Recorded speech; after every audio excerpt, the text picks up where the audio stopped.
We are about to expose the secret behind the climate controversy. We're about to discover the reductionistic illusion behind the allegation that the world faces a prolonged increase in global warming. After all, Neptune is heating up, Jupiter has acquired a second red spot, and the polar ice cap on Mars has disappeared. Hallstatt, not to be confused with the Celtic site in Switzerland, is a 2,000-year heat cycle. The sun expands and contracts to varying intensities in roughly 2,300-year cycles. On the far left, in 6,350 BC, we can see a solar mountain. Shall we call it Mount Sol 1? This is the highest solar mountain we can see as we look into the past from the peak of our present solar mountain. In here, the Sahara appears out of thin air. And also around here we find that the equator was 2 degrees centigrade hotter than today. We move now to 2000 BC. This is where the pyramids were created.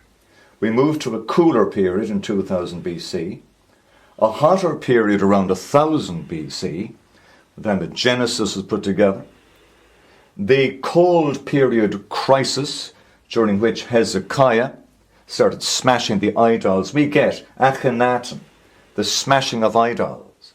We get Hezekiah, another dark age of anxiety and cold, the smashing of idols. We get Muhammad, Islam, and even the Eastern Church, the smashing of images and idols. We get iconoclasm. Finally, we get Martin Luther. This is Martin Luther, and that crisis period, 1491. 531, the closing down of Plato's University, 18 months earlier. Plato was born a year after the nadir of the global freezing. His university was closed down almost exactly 960 years later here, around 531 AD, 519, I think.